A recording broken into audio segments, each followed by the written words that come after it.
Orang tu ada kebaikan tapi kita memuji dia melampau kita puji dia. Melampau kita puji dia. Ni maksiat lidah.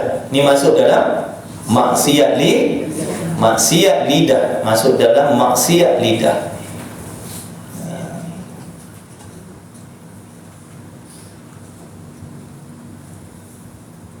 Jadi boleh puji tapi jangan melampau. Tapi tengok juga tempat terbawah tu kan dia terangkan bahawasanya yang memuji itu terkadang berlebih-lebihan ia pada memuji itu, maka jatuh ia ke dalam dusta. Jaga adab kita, jaga perkataan kita, jaga tulisan kita. Lidah kita digantikan oleh jari. Ajar diri kita tulis yang baik-baik. Belajar menulis. Belajar menulis. Belajar tulis yang baik-baik. Belajar tulis yang berakhlak. Gitu.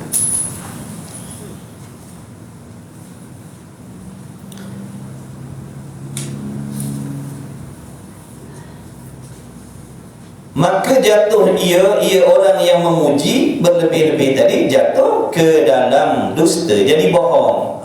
Jadi bohong. Oleh kerana memuji-muji yang melampau-lampau tadi, jatuh dalam bohong.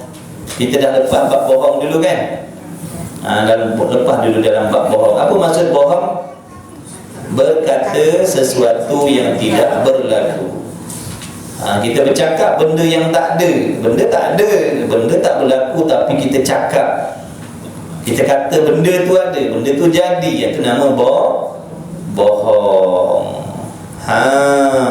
Jadi dengan sebab kita memuji berlebih-lebih ni, maka kita akan jatuh ke dalam bohong. Jadi berbohong, berdusta itulah yang dikatakan kebinasaan tadi. Jadi bohong, pembohong. Kita kata, oh ya awak ni betul baiknya lah, tak ada manusia baik macam awak ni, tak ada buat salah langsung. Itu bohong namanya bohong. Dah dapat dosa bohong, kebinasaan. Itu kebinasaan yang pertama untuk orang yang memuji. Kita memuji ini kita dapat dosa sebab bohong. Puji melambung-lambung, puji melampau-lampau. Yang kedua,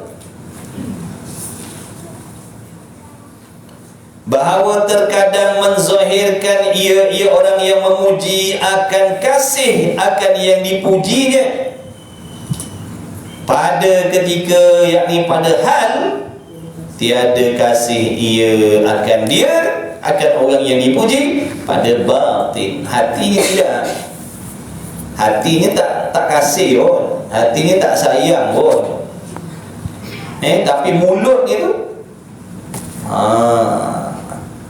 memuji, padahal dalam hatinya benci. Itu namanya bohong. Maka jatuh ia ke dalam riya. Jadi riya pula. Apa maksud riya? Menunjuk-nunjuk dalam hati kita supaya orang lain bersangka baik dengan kita.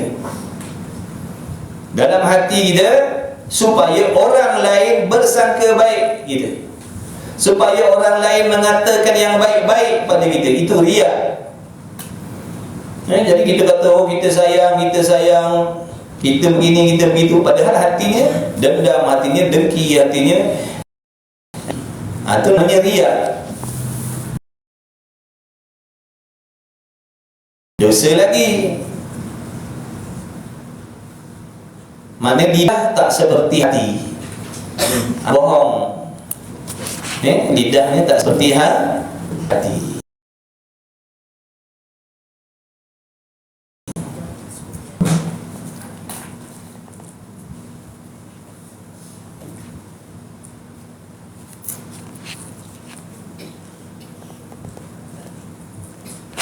Yang ketiga, kebinasaan yang ketiga,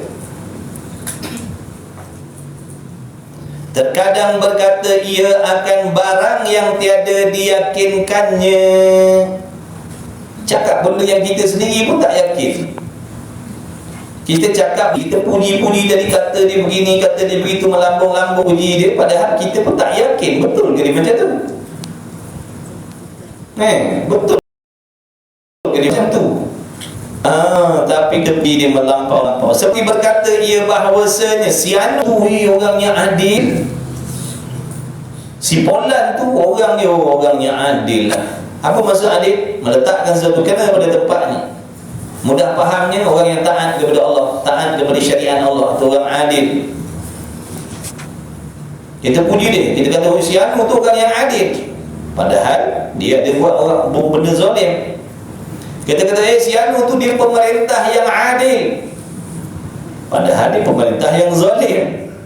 Dia tak menegakkan hukum Allah, tapi kita kata dia pemerintah yang adil. Itu bohong. Ataupun kita kata si Anu tu orangnya warak, bukan main lagi, padahal tak ada pun sifat warak pada orang tu.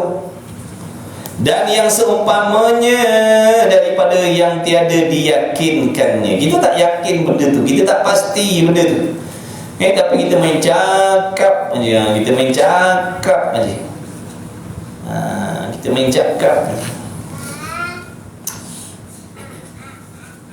Maka adalah ia berkata-kata dengan ketiadaan aturan. Orang yang jenih macam tu, orang yang jenih suka bermuji-muji, melampau-lampau, melebih-lebih, sehingga dia pun tak pasti apa yang dia cakap betul atau tidak. Orang yang tidak ada aturan dalam perkataan, main belasah haji maknanya.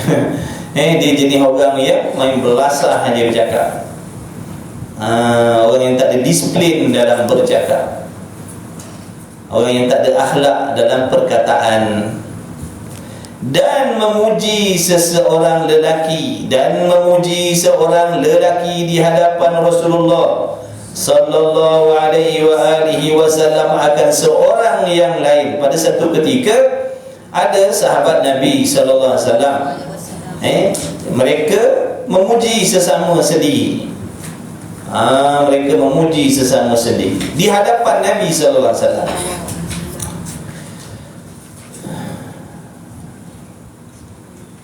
Maka bersabda Nabi sallallahu alaihi wasallam,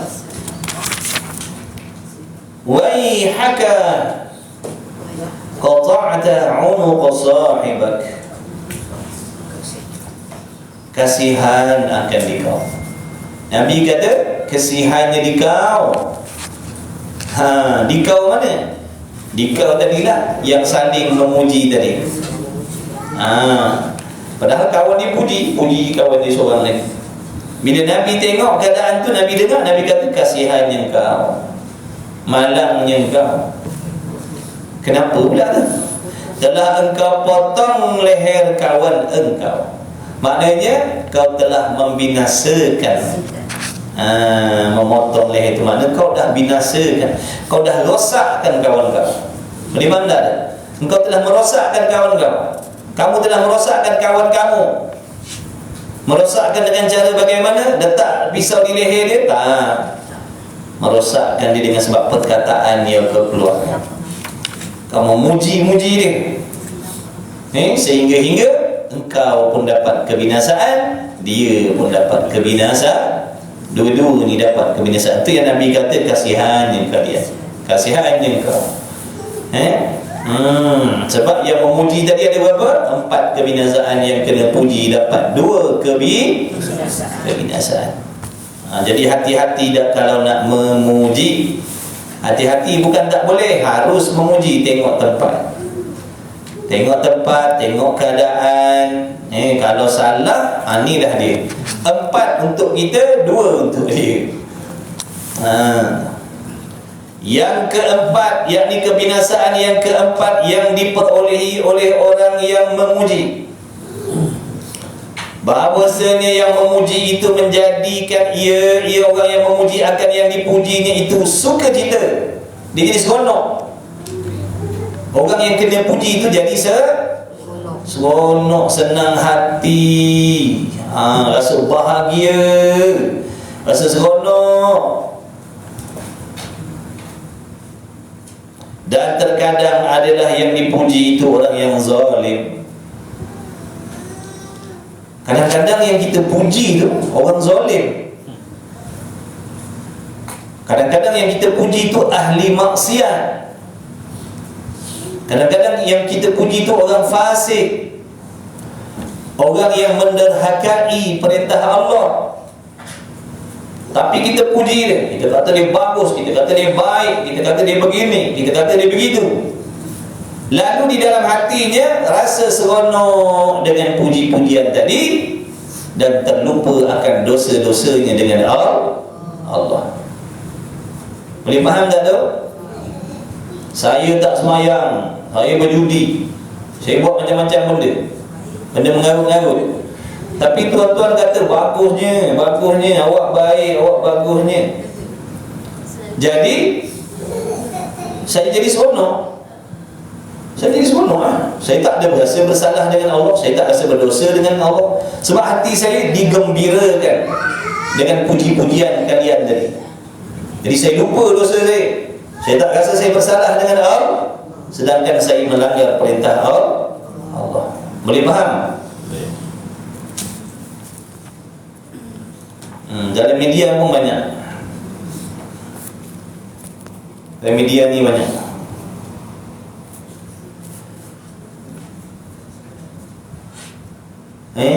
Dedah aurat, pakai seksi,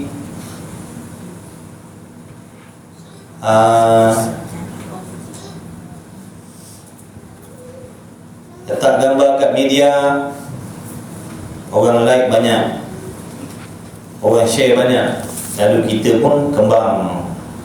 Orang perempuan lah biasa, orang lelaki jarang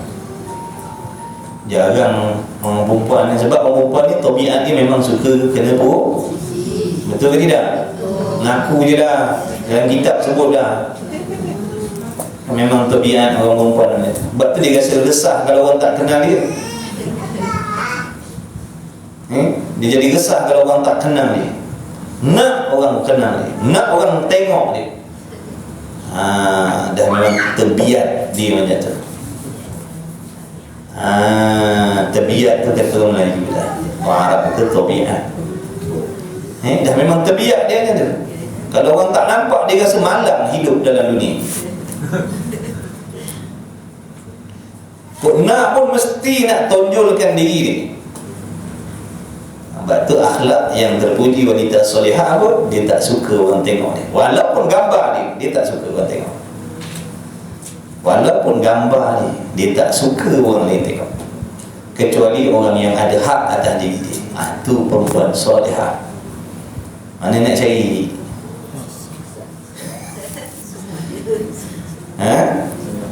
Mana nak cari?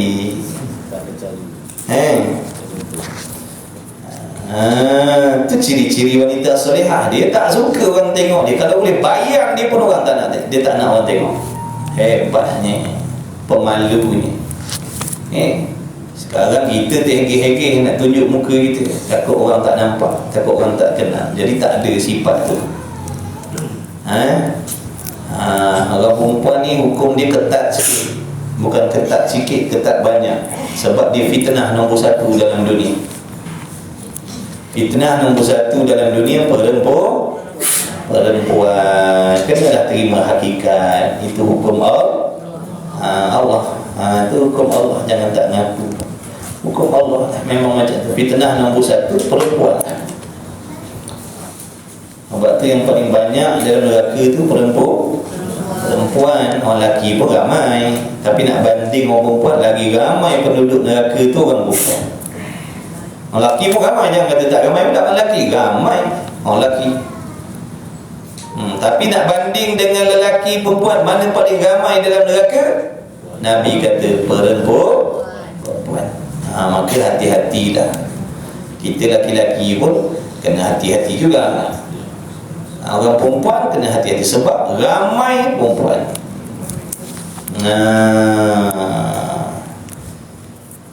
Jadi kalau tak nak masuk dalam kelompok yang ramai tu, ikutlah perintah Allah. Ikut perintah Allah. Jaga maruah, taatkan suami. InsyaAllah tak masuk dalam kelompok yang ramai tu. Yang keempat, bahawa yang memuji itu menjadikan ia dipujinya itu duka cita. Kita tengok kawan kita tu, dia ambil gambar, dia letak di media, ramai like. Besok dia up gambar lain pula. Semalam senyum tak apa nampak gigi, tapi dah dapat 1000 like, 1000 share. Oh mantap. Apa lagi? Dah lawa sekarang. Dah comel sekarang. Bertambah lawa sekarang. Siap. Besok dia cari posisi lain pula, nak dapat like lagi banyak daripada semalam. Sebab tu kalau kita punya like dan share dan komen itu jadi asbab seseorang itu berseronok lagi buat benda yang salah, kita tanggung dosa dia sekali. Sebab kita yang menggalakkan mereka. Faham tu? Kita yang galakkan. Lawannya, besok dia gambar apa lagi. Sebab dia suka dengar tu, dia suka baca komen. Lawannya, besok dia up lagi. Dia suka puji kan.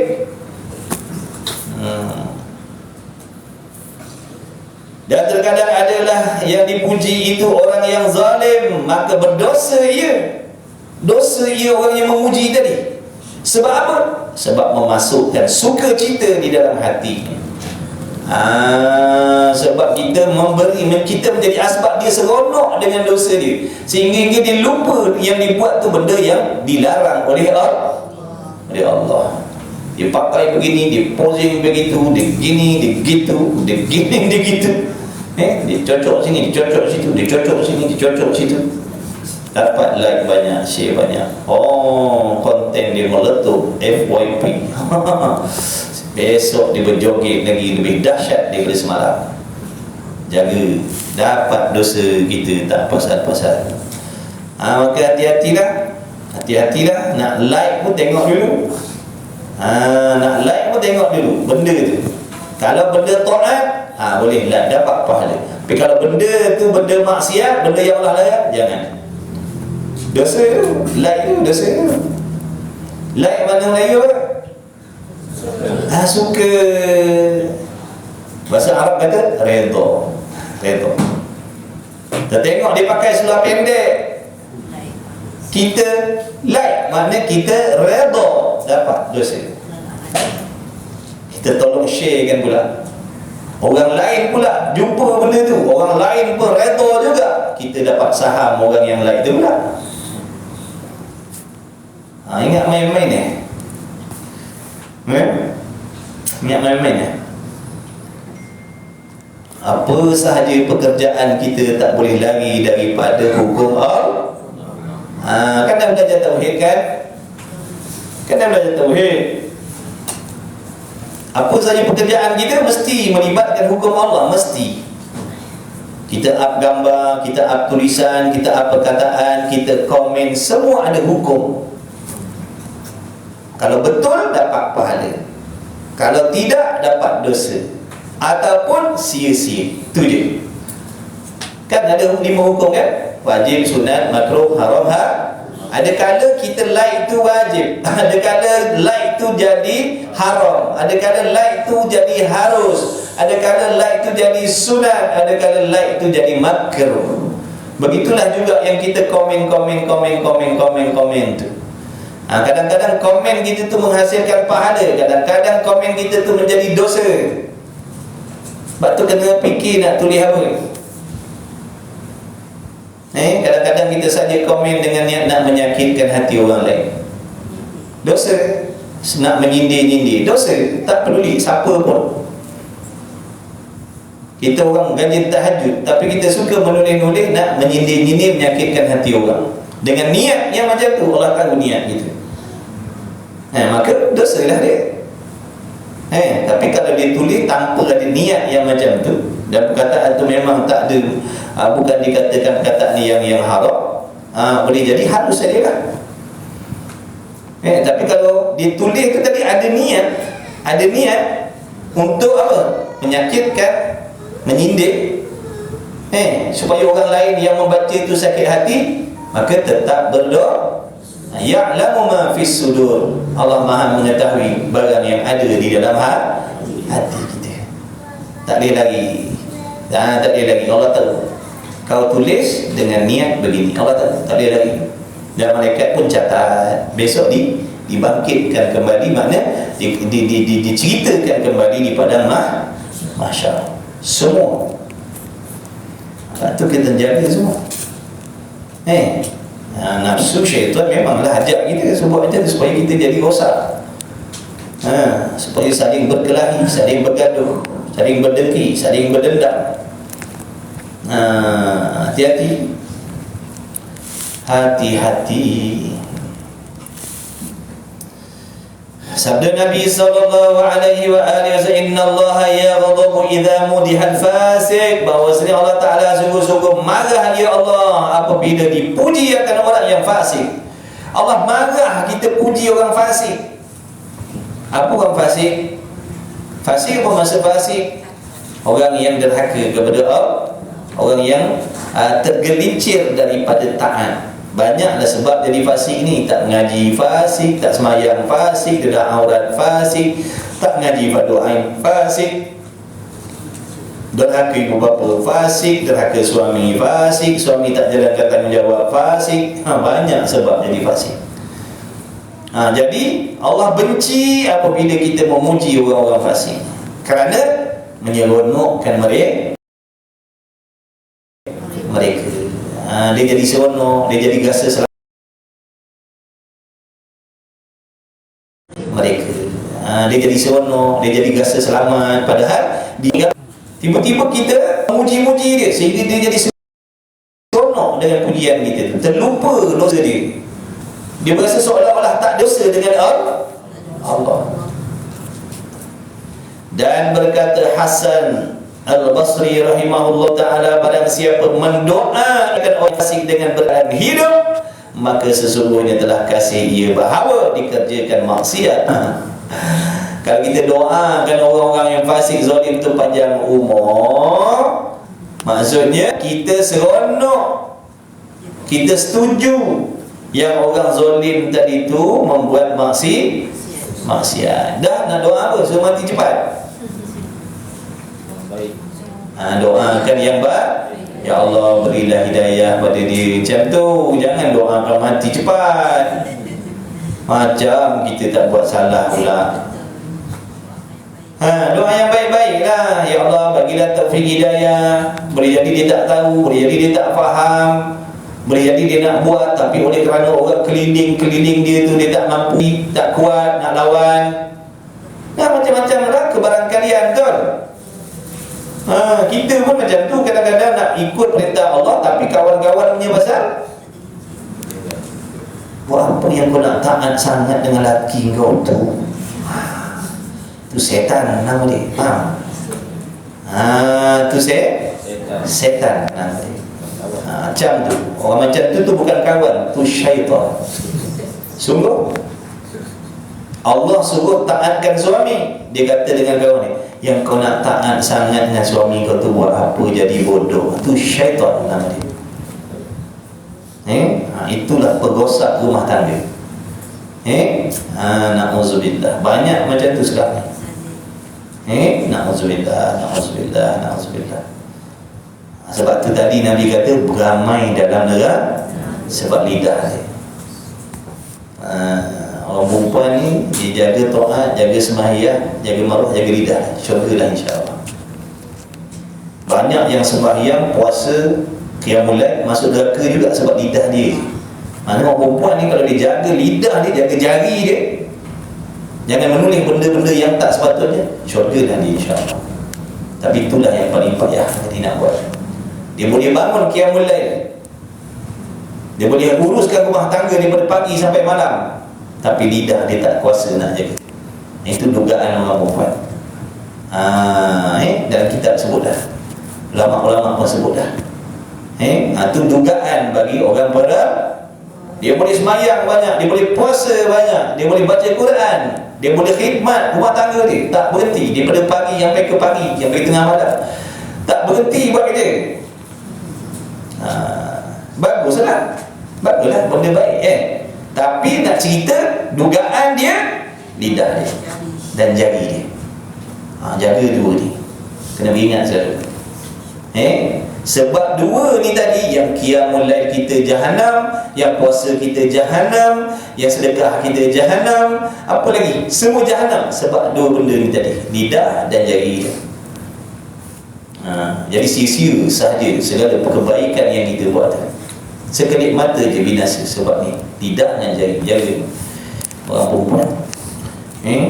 Kena takut dengan apa yang Nabi kata itu. Jibril kata apa sebabnya? Nabi kata kenapa orang perempuan tu ramai? Sebab lidah dia tu. Kenapa orang perempuan tu ramai dalam neraka tu? Sebab lidah dia je. Bukan dia jahat pergi mencuri rompak bank tak. Jarang dengan orang perempuan pergi rompak bank. Kan ada tu di sini. Seorang wanita ditangkap kerana meletupkan mesin ATM. Jarang dengar. Tak ada dengar lagi dah. Semua yang jadi jenayah ni semua lelaki. Tu jahat lelaki lah. Jaga 5 kumpulan anggota wanita ditangkap kerana mengedar dadah. Jarang ada, jarang sangat lah. Kes-kes nadir lah tu, macam kes tak ada lah tu. Nadir, benda macam tak ada. Bukan tak ada tapi sikit sangat. Orang perempuan dia jahat, dia dosa dia bukan merompak, membunuh, pukul orang, ragut. Tak ada lagi dengan peragut perempuan.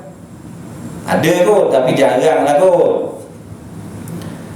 Dah tu yang ramai dalam neraka tu sebab apa? Dah merompak, tak ada membunuh, tak ada mencuri, tak ada minum arak, tak ada pecah rumah, tak ada.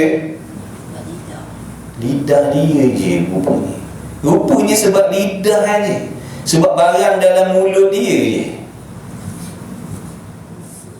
Hati-hati orang perempuan, kena ingat selalu. Tu salah guna, neraka tempat dia. Betul guna, syurga tempat dia. Orang perempuan.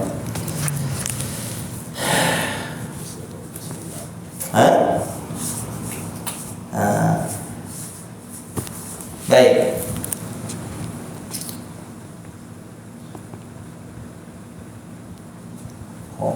Dan baik. Maka orang yang zalim dan fasik tu sayuginya bahawa dicela akan dia. Dicela. Sayugia ni mana sepatutnya. Sayugia tu mana sepatutnya, sebaik-baiknya. Orang yang fasik, orang yang zalim ni bukan dipuji-puji lah, diberi nasihat. Diberi nasihat, diberi ingatan. Tu mula-mula situ dulu dia peringkat. Mula-mula nasihat dulu, nasihat yang baik-baik. Tak nak dengar, boleh cela dia. Tak nak dengar, tak nak patuh, tak nak ikut, boleh cela. Harus cela dia. Sebab apa tu? Supaya nampak dosa dia tu. Supaya dia nampak dosa dia. Sebab apabila dia nasihat, dia tak nampak dosa dia. Dia kata dia okey, dia kata dia bagus, dia rasa dia betul je. Bila kita nasihat dengan perkataan yang baik-baik, dia rasa okey. Jadi cara yang kedua, plan B, cela dia. Cela dia supaya dia nampak kesedaran, biar dia sedar dosa dia, jahat dia, maksiat dia. Itu nama hikmah. Faham tak? Jadi dalam Islam boleh tak nak mencela? Boleh. Kena pada tempat, hukumnya harus. Tapi kalau tak kena pada tempat, hukumnya haram. Nasihat dulu. Nasihat. Cakap elok-elok, cakap baik-baik. Dia melawan, baru dia cela dia. Supaya, tapi kalau dah cela juga, tak nak juga, tinggalkan. Serah kepada kita tak ada kuasa nak mengubah orang lain. Macam tu kita dah salah je terus cela, salah sikit terus maki, terus keji je kita. Popang macam peluru torpedo keluar. Maki hamung semua keluar. Kita tak pandai nak bagi nasihat. Niat tu bagus, tapi cara tu salah. Niat tu betul nak memberi nasihat, tapi cara tu salah. Nasihat dulu, cakap yang baik-baik. Lepas tu tak nak dengar, baru cela. Baru cela. Kenapa nak cela tu? Supaya dia sedar salah dia.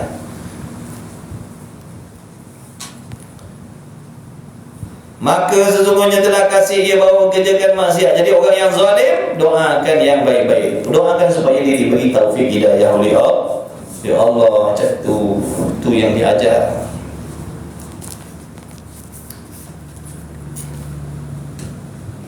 Dan ada pun yang dipuji, itu kesalahan mana? Kecelakaan yang menimpa orang yang memuji.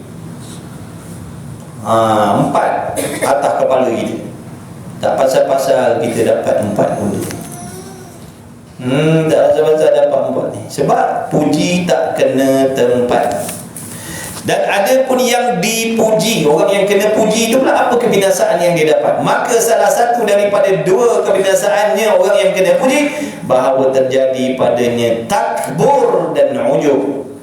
Dia jadi kagum dengan diri dia. Tak sangka aku buat dosa maksiat macam ni pun ramai yang punya orang suka. Dia jadi macam tak sangka aku ni dengan dedah auratnya, dengan pakai seksinya, dengan cakap entah apa-apa, sumpah seranah semua keluar. Ramai yang view, ramai yang like, ramai yang bagi gift. Besok nak berjoget rancak lagi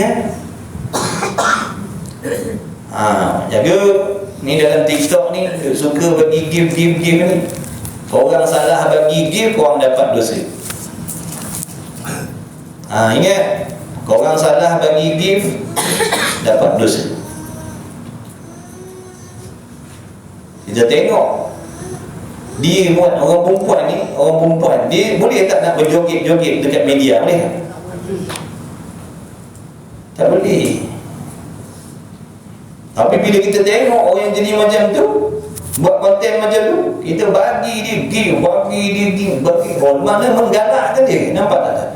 Dia tak akan berhenti. Dia akan berasa seronok dengan perbuatan dia tu. Yang dia buat tu melanggar syarak. Tak boleh.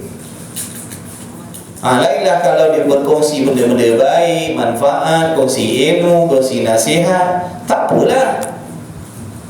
Kongsi ilmu, tak kisahlah ilmu dunia pun, dia kongsi ilmu apa? Dia kongsi ilmu menjahit. Dia kongsi ilmu nak jaga anak. Dia kongsi ilmu nak jaga suami. Tak apalah nak bagi like, nak share ke, tak apalah nak bagi gift pun. Dia buat benda harum, benda baik, kongsi ilmu. Ni dah yang berjoget, yang macam-macam, na'udzubillah. Itu bagi dia. Jadi menggalakkan dia. Kita terlibat. Maknanya kita dah belanjakan duit kita kepada benda yang dilarang oleh Allah. Hati-hati. Hati-hati. Hati-hati.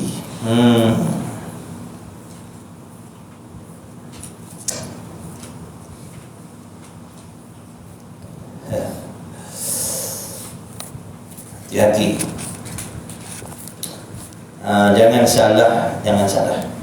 Sebab semua tu nanti Allah akan kira.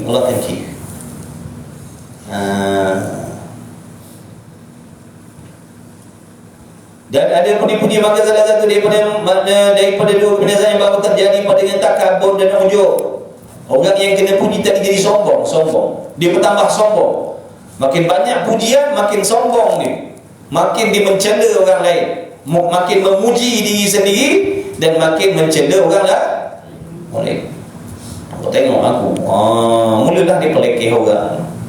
Sebab ramai orang puji dia, Dia dapat pujian yang macam tu, punya ramai, punya banyak, maka timbul sombong dalam diri dia, merasakan dia dah yang terbaik, orang lain tak baik. Lalu dia pun memandang rendah, menghina orang lain. Itu sebab pujian lah tu, sebab pujian-pujian. Dan ujub ni apa? Kagum dengan diri sendiri. Oh dahsyat ni. Lepas live tu berhenti je tak, dia pun ngeling-ngeling kepada. Tak sangka tak sangka tak sangka hari ni view kat 3,000 orang tak sangka 1M 2M hari ni. Tadi aku berjoget sikit je, sampai 1M. Tak sangka dahsyat juga aku ni. Habis Jahannam. Kita lah punya pasal, kita terlibat, kita yang tolong upkan dia punya view, kita yang tolong usaha upkan dia punya view, upkan dia punya konten yang menyalahi syarak tu, dapat dosa tak pasal-pasal. Orang TikTok pun ada hukum juga ni. Ada. Apa saja semua ada hukum. Ngaji pun tahu.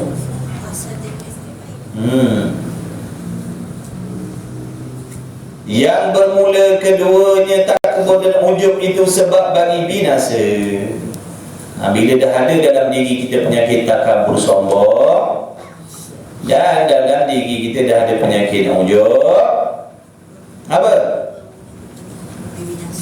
Maka sebab bagi bina kita ni yang kena puji tadi akan binasa lah. Di antara kebinasaannya apa? Tidak rasa berdosa, akan berterus-terusan membuat benda tu,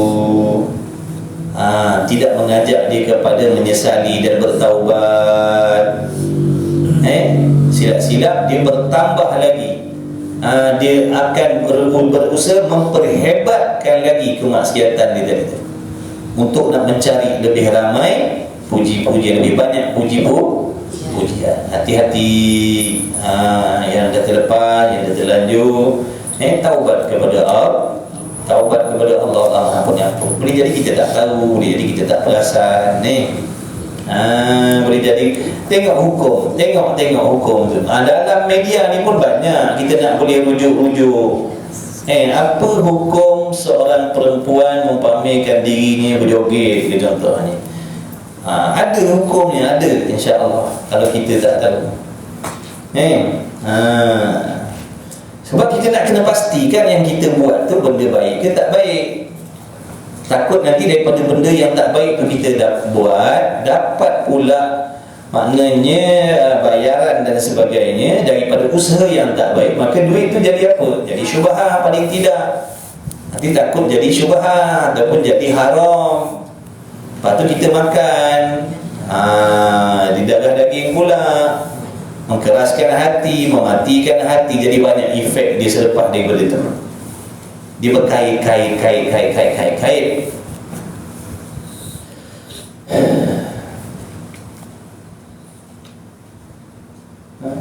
Bagi game tu, bagi tu orang-orang soleh tu, dia kongsi ilmu. Tu guru tu ngajar orang daripada tak pandai semayang jadi pandai semayang, daripada tak kenal Tuhan, daripada tak berakhlak jadi tu bagi rimau, bagi singa, bagi beruang, bagi kangaroo, bagi kereta api, bagi kereta kebal. Bantu agama, bantu dia, mudah-mudahan dia mudah urusannya nak berdakwah. Macam tu baru betul. Ini kita dibantu orang buat maksiat, dapat saham dosa, bukan dapat saham pahala. Kalau kita duk tolong orang-orang soleh tu, jadi jariah kita. Asbab kita memudahkan urusan orang-orang soleh tu fisabilillah, dapat pahala, jadi apa? Jadi jariah kita. Daripada kita tu duk bagi belanjakan duit-duit kita kepada benda-benda yang maksiat tu, ataupun benda yang dilarang oleh Allah tu, tak ada kebajikan, bahkan jadi dosa pula. Silap jadi saham dosa pula. Fikir nak buat sesuatu. Fikir buat sesuatu, moga kita diselamatkan oleh Allah. Orang yang share benda yang baik-baik tu, bantulah, tak apalah. Ataupun ada orang nak minta bantuan, anak-anaknya sakit begini begitu, bantulah. Bagi rimau 5-6 ekor. Ini yang terkinja-kinja tu, kita bagi lagi tinggi lah, melompatnya nanti gerak. Bantu tu orang-orang yang Allah suruh bantu. Barulah pahala yang berpanjang. Ni habis 200-400 bagi sumbang kepada benda-benda yang tak bagus. Padahal duit tu kita dapat daripada benda halal, dibelanjakan kepada benda yang tidak halal. Kan Allah akan soal besok, daripada mana dapat duit, ke mana dibelanjakan. Itu semua kena tanya. Semua kena tanya.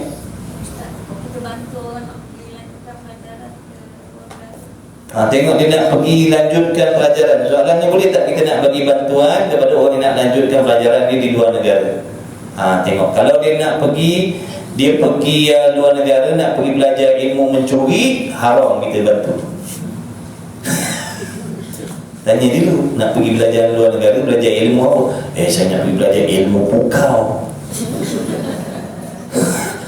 Tak apalah kalau macam tu, pokcik sponsor lah. Besok kau balik ajarlah pokcik. Mesir tak Mesir, tengok dia nak pergi belajar mana. Kalau nak pergi belajar tempat sesat, ilmu sesat, jangan tolong. Mana tu? Tanya dulu, nak pergi belajar kat mana? Kena soal selidik dulu kawan-kawan, tuan-tuan, sahabat-sahabat, muslimin, muslimat, mukminin, mukminat. Kalau kata orang nak pergi belajar, tengok belajar kat mana? Dekat tempat mana? Sebab kadang-kadang kita tak tahu, dia orang memang belajar luar negara tapi pergi tempat kepada fahaman yang sah. Maka jangan kita bagi bantuan. Mana menggalakkan, memudahkan dia. Besok dia pergi belajar benda pelik-pelik, balik negara kita sebar benda pelik-pelik. Sebab siapa? Kita yang tolong mari. Hati-hati. Hati-hati, jangan salah bantu. Soal selidik, tanya dia, nak pergi belajar mana? Jangan main bantu je. Sebab sekarang ni banyak orang pergi belajar benda pelik-pelik kat luar negara tu, lepas tu balik buat benda pelik-pelik. Kalau tempat dia bagus, afdal kita tolong, bagus kita tolong dia. Tapi kalau ilmu yang dia nak belajar tu, tempat yang dia nak belajar tu mengarut, jangan tolong. Yang bermula keduanya, sebab bagi binasa kerana ini bersabda, qata'ta unuqa sahibak, telah memotong engkau akan leher kawan kau. Sebab tu Nabi kata macam tu. Sebab dua-dua ni bina. Dulu tu binasa dengan sebab puji-pujian dan saling memuji tadi. Dan yang kedua, bahawa suka cita ia dengan dia makan lemah ia daripada mengerjakan ibadat, dan redha ia daripada dirinya. Dia takkan buat ibadat dah. Sebab dia redha. Apa makna redha ni? Setuju, seronok dengan keadaan diri dia yang buat benda yang tak elok tu. Dengan sebab termakan puji-pujian kita ramai-ramai tadi. Dia tak ada berasa nak bertaubat, dia tak ada berasa nak ibadat, dia tak berasa nak taat kepada Allah. Dia redha dengan diri dia. Aku pun walaupun aku dulu memanfaatkan diri aku di media ni dalam keadaan pakaian yang tak senonoh ni, okey, tak ada apa, ramai yang tengok, ramai yang view, ramai yang sokong. Jadi dia tak ingatlah yang dia tu tidak mengerjakan ketaatan kepada Allah. Allah suruh tutup aurat, Allah suruh berakhlak mulia. Sebagai seorang wanita, contohnya ada maruah diri dia, ngejaga ni dah dengan pakaian yang tak memenuhi syariat. Dia kata banyaknya lah undang-undang, susahnya lah. Dah sedar tak kita siapa? Ingat dunia ni kita punya. Ingat alam ni, dunia ni kita punya. Tubuh badan kita punya, roh kita punya, akal kita punya, nikmat ni kita punya. Siapa yang bagi? Tuhan yang bagi. Sebab tu Allah Ta'ala kata, aku Tuhan kau, wajib kau mentaati perintah aku. Taklah kau menyembah aku, kata Allah, sebab aku ni pemilik engkau. Aku ni Tuhan engkau, aku ni pemilik engkau, aku ni pemberi rezeki engkau, aku ni penolong engkau. Maka dengan sebab tu kau kena taat kepada aku, kata Allah. Jangan kita ingat ni kita punya.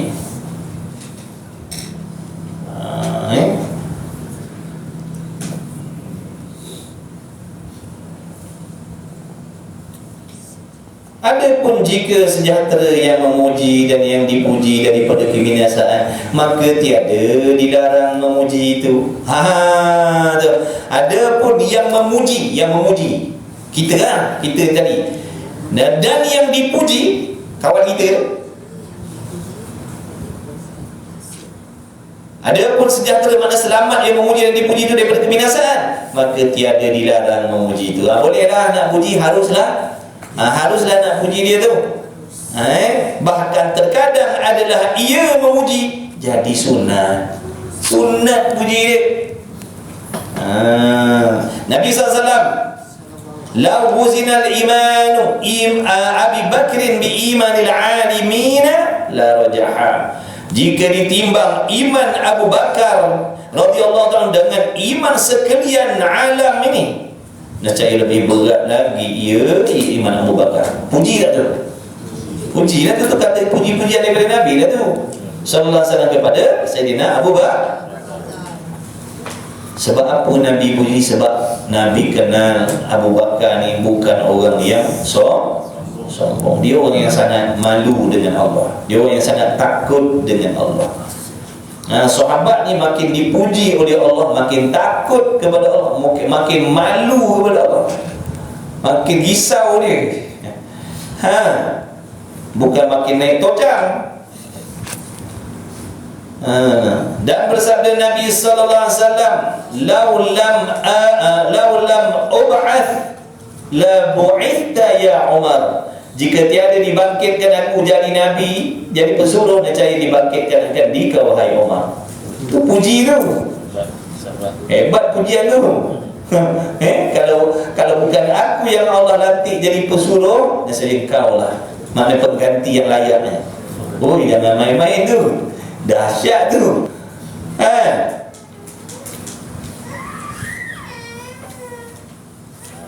Sekiranya ada Nabi selepas aku, dia adalah Umar ibn al-Khattab radhiyallahu anhu.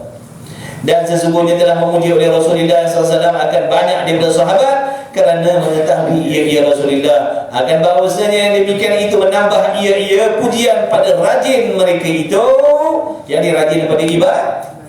Jadi tak salah kalau kita puji dengan asbab puji itu dia rajin nak beribadat. Dengan kita puji dia rajin nak ngaji. Anak-anak kita kita puji dia rajin sembahyang. Kita puji anak kita baguslah, ayah banggalah, ibu banggalah tengok anak ayah ni rajin. Dia jadi semangat nak ibadat, jadi semangat nak belajar. Tak apa, harus. Macam tu puji isteri kita. Awak ni rajin lah buat kerja rumah, habis disapu, sampai ke siling disapu.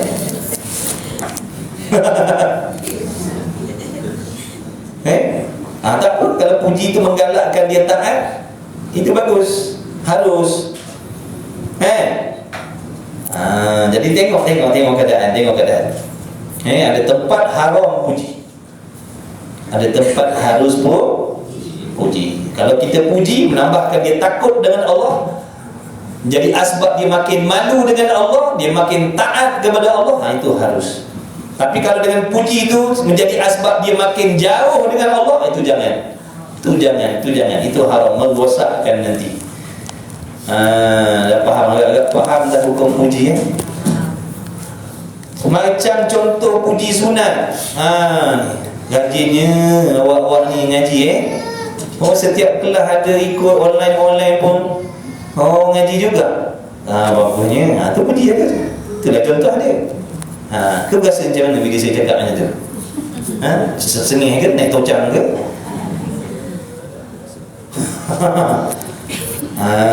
Pujian nak menggalakkan dia buat ibadah. Boleh? Harus. Itu puji. Sunat puji. Menggalakkan dia buat ibadah, menggalakkan dia mengaji. Rajin je lah awak-awak ni ngaji semua ni. Hujan-hujan pun datang juga belajar. Dia jadi wah, semua nak ngaji ya. Dia jadi seronok dia jadi semangat. Tu dah contoh dia puji yang sunat.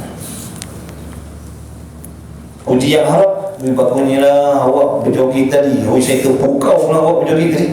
Hilang masalah saya dah. Itu haram.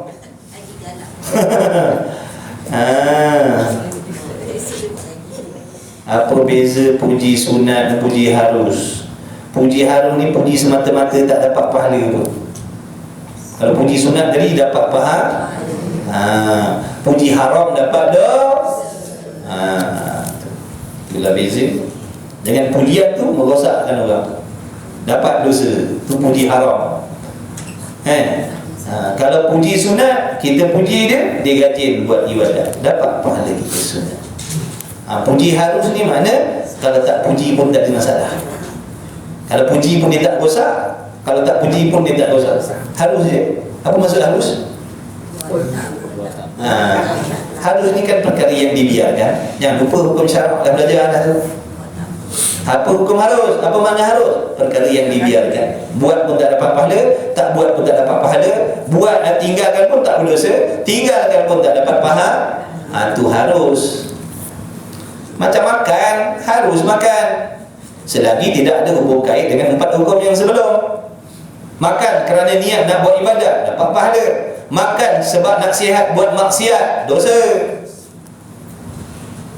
Kalau makan, saya nak makan lah. Kenapa nak makan? Saja je lah nak makan. Harus.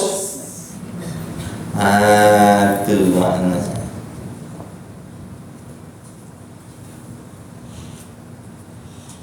Puji dengan bodek sama tak?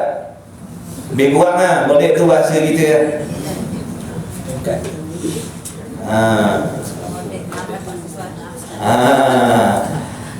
Bodek tu nak dapat satu, dia ada niat lain. Puji dia semata-mata puji je. Tapi kalau yang nama membodek ni, ada benda yang dia nak kata. Ada benda yang dia nak. Tapi tengok juga, kalau bodek dia nak benda baik, dia bodek tu guru dia supaya tu guru dia redha dengan dia, sayang dengan dia, kasih dengan dia, doakan dia. Bagus. Bahkan kita memang digalakkan menjadi murid-murid yang duduk dalam hati guru kita. Maka pandai-pandai ya. Ikutlah nak bodek ikut mana. Tu. Kita buat baik dengan tu guru. Dia tak minta tolong pun kita tolong dia. Kita bantu dia. Kita tanya tu guru, ada apa masalah yang boleh saya bantu? Tu nama bodek tu. Sebab apa yang kau buat macam tu? Mudah-mudahan tu guru redha dengan aku. Mudah-mudahan tu guru sayang dengan aku. Mudah-mudahan tu guru seronok dengan aku. Mudah-mudahan mana-mana tu guru pergi, dia doa, dia ingatkan aku. Tu baik. Bahkan itu yang disuruh. Jangan kita jadi murid yang berlumba-lumba mencari kebencian guru. Berlumba-lumba, bermusabaqah untuk membuat benda-benda yang dibenci oleh guru, membuatkan hati guru jauh dengan kita. Itu terbalik. Yang disuruhnya dalam bab adab menuntut ilmu itu membuat sesuatu supaya kita dekat dengan guru kita. Bukan nakkan harta guru, nak redha guru. Faham? Nak redha mak bapak kita. Kita buat benda baik, nak redha mak bapak kita. Buat baik dengan suami, nak redha suami. Itu bodek lah tu. Suami belum sampai rumah lagi, suami kata 5 minit dia sampai, dia dah terpacak kat pintu pagar luar payung.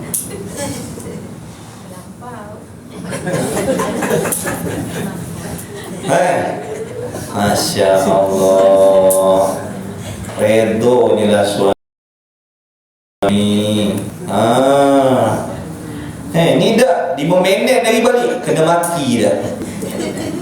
5 minit sampai rumah dah kena maki. Bukan sanggup dengan kemuliaan tadi, sanggup dengan maki. Itu terbalik. Faham tu? Kan Nabi kata kalau suami kita turun dengan darah jadi jilat semua darah dan nanah tadi, belum lagi tertunai hak dia kepada suami. Ini kalau setakat pegang payung, ingat. Faham tak? Faham ke tidak? Pegang payung kat badan jilat nanah darah, mana berat? Ni pegang payung, tak adalah melampau.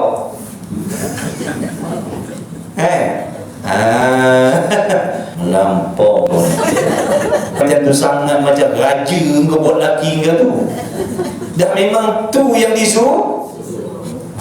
Kita tak belajar. Kita ingatkan melampau dah. Itulah amal soleh. Cik buat balik ni tengok. Buat terbiat ke apa kau ni? Lagi kata kau buat terbiat ke? Nak ceritakan tadi tu. Maknanya kena muliakan muliakan suami. Dia nak keluar siapkan kasut dia. Oh memang terbaik lah kalau ada macam tu. Keluar rumah, ambil barang-barang dia dulu sebelum suami letak barang sendiri. Ambil barang di tangan suami. Itu adab. Itu sifat akhlak isteri solehah. Suami balik je, maknanya dia dah siapkan diri dengan perkataan yang baik, memek muka yang baik. Suami belum sampai lagi dah ambil dah barang-barang kat tangan suami. Lepas tu duduk je, air sampai. Tak payah order. Tak payah order, tak payah tanya awak nak minum, tak payah. Macam tu terbaik. Bukakan pintu kereta suami. Lepas tu suami nak keluar. Awak jangan. Ni ada slipper khas yang kat rumah ni saya letakkan. Pakai slipper ni. Yang tu slipper kat kita. Ini slipper kat rumah pakai. Bukakan pintu. Kena marah. Apa pula suami marah pula isteri. Itu suami tak reti je tu.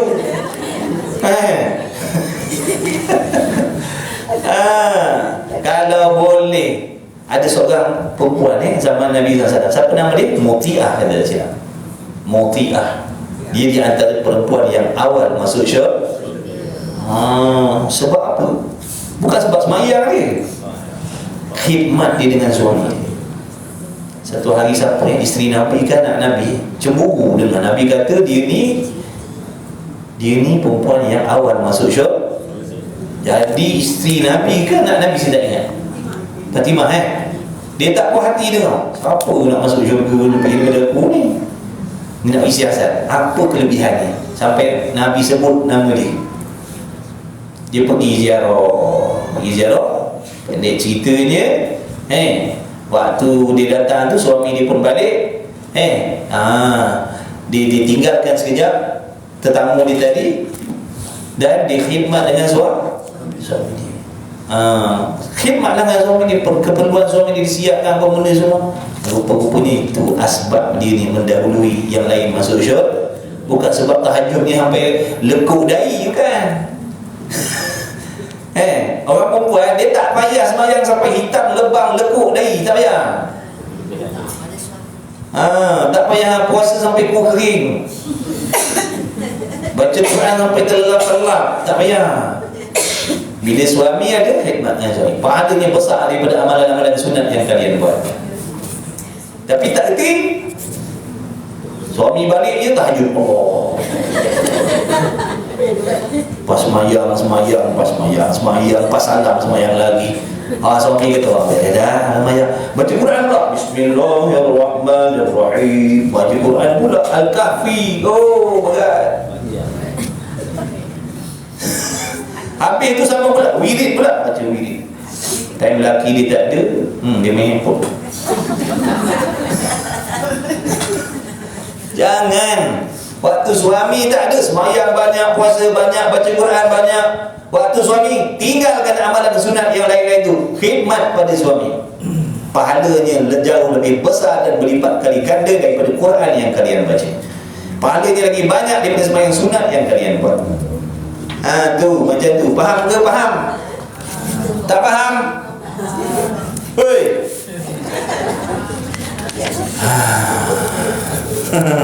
Datuk dah sebut dalam kitab Itu bukan itu yang dicanangkan oleh persatuan suami sedunia. Dah, itu dalam kitab dah sebut. Macam tu cara memuliakan suami. Syurga. Masuklah mana-mana pintu syurga yang nak masuk. Gilah, masuklah.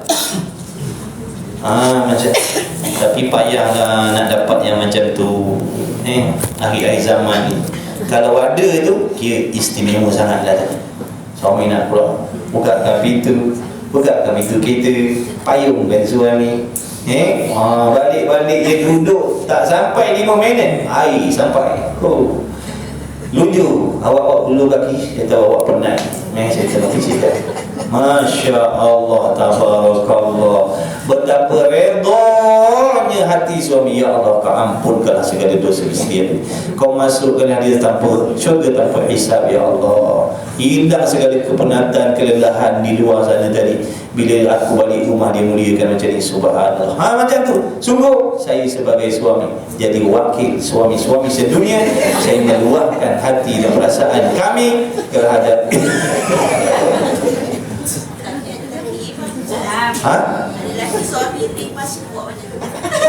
ada suami rimas. Kecuali suami rimas. Kecuali suami rimas je.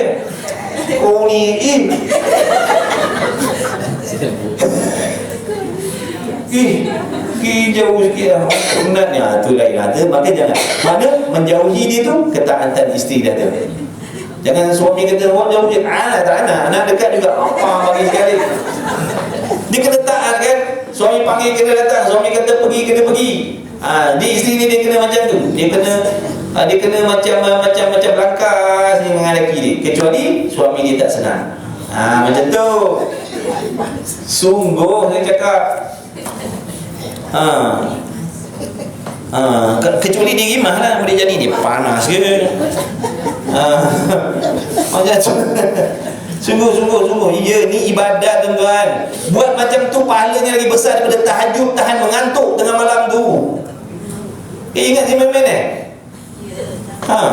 tahu. Ya tak? Ada yang kata macam tu. Bukan semayang lagi banyak pahala. Semayang sunat. Sebab tu kalau nak buat sunat, amalan sunat, minta izin dulu. Awak saya nak semayang tahajud boleh? Awak saya nak baca Quran boleh? Awak saya nak tidur dulu boleh? Macam tu.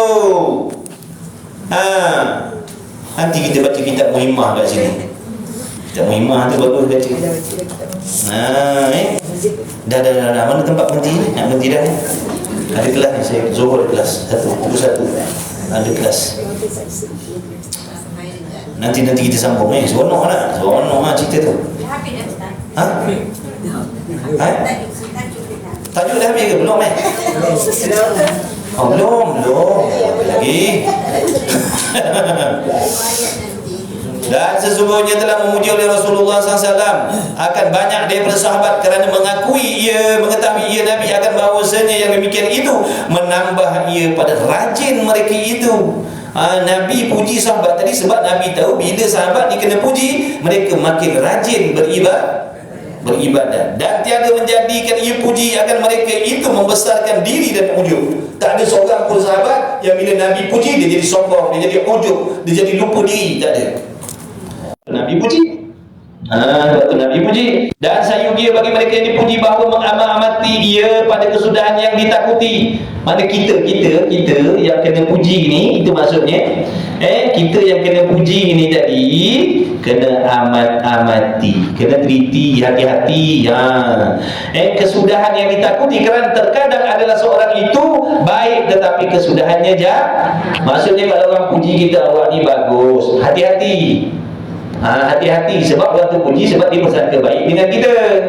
Tapi kita yang kena puji, yang dikatakan baik, soleh, solehah, rajin dan sebagainya tadi, fikir benda ni tak kekal.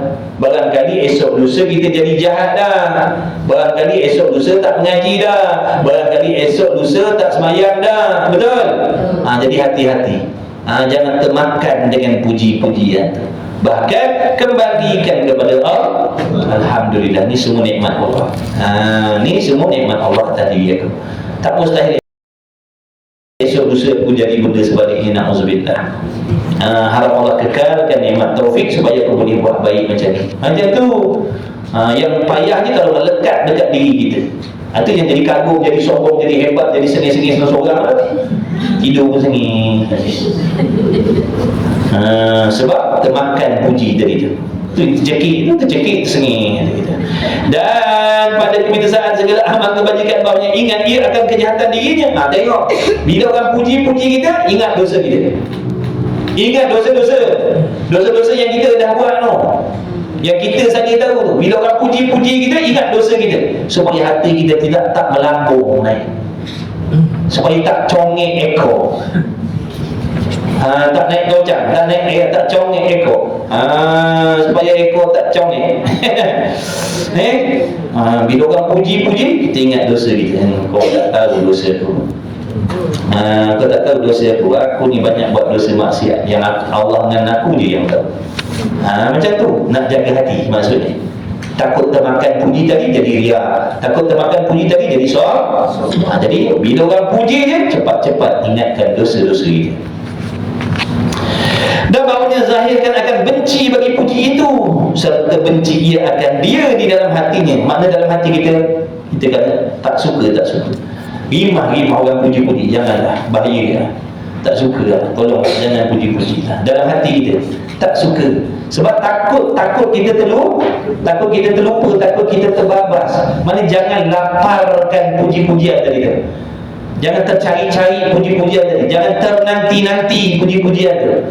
Kena minta jauh. Sebab kita ni cepat jadi rosak dengan pujian tu. Minta jauh, tak suka.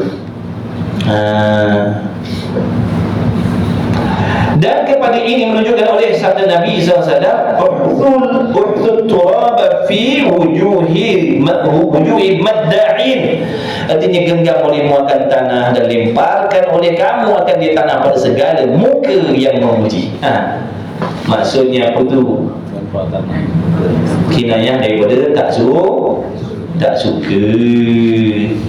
Bukan ambil tanah balik sungguh kat muka kawan tu. Assalamualaikum, baku kau sekarang ni? Jap. Macam ni?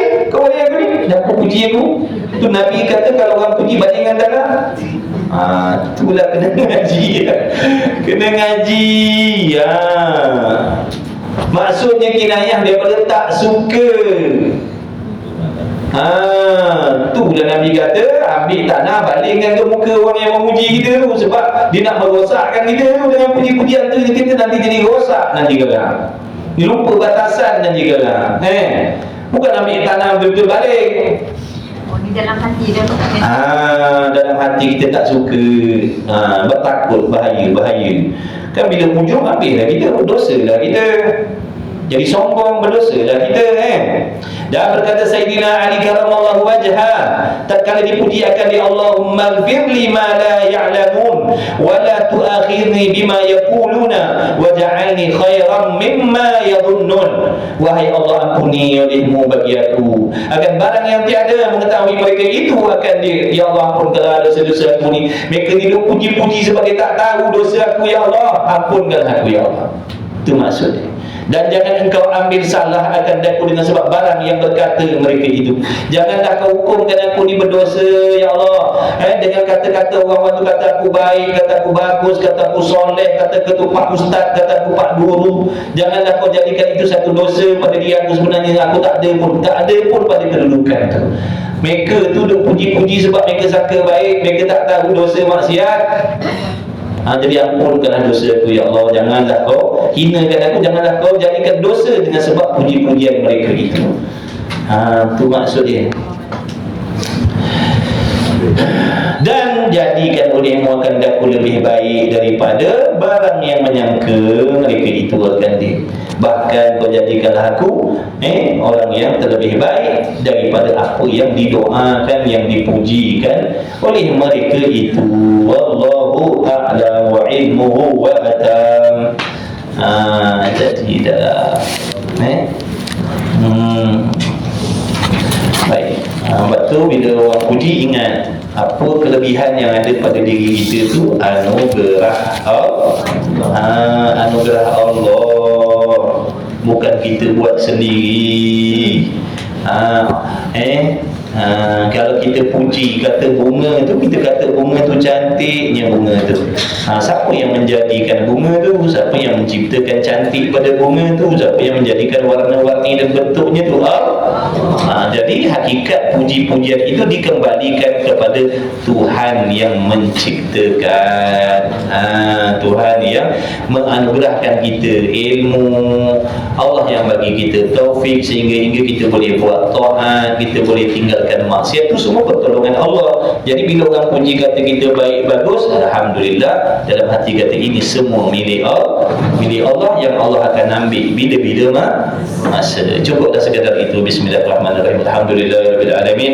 Pukul 1 ada kelas, pukul 1 ada kelas kita penawar bagi hati juga hari ini. Semalam Faridah, hari ini penawar bagi hati pukul 1 insya-Allah.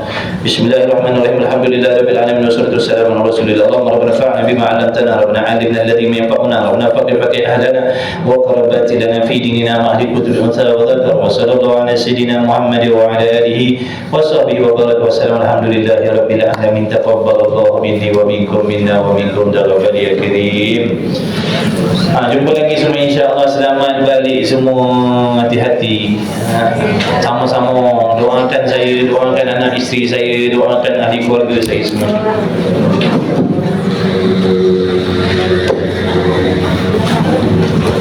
Ustazah tak ada ni?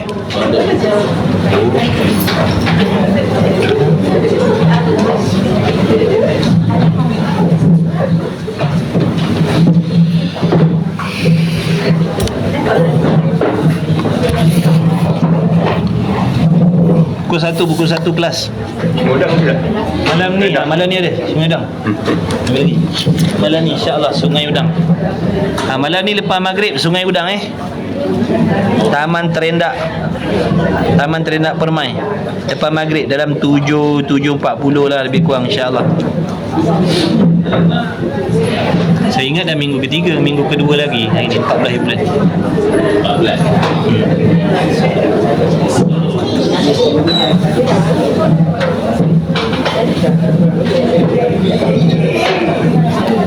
Baik. Saya tanya boleh tak kalau kita nak ikut tabligh keluar 3 hari? Sebab ada yang kata boleh ikut. Boleh ikut. Yang baik-baik boleh ikut. Nak belajar dakwah boleh. Tapi jangan tinggal ngaji fardu ain. Jangan tinggal ngaji fardu ain. Boleh tak ada masalah. Okey, jumpa lagi insya-Allah. Assalamualaikum warahmatullahi wabarakatuh.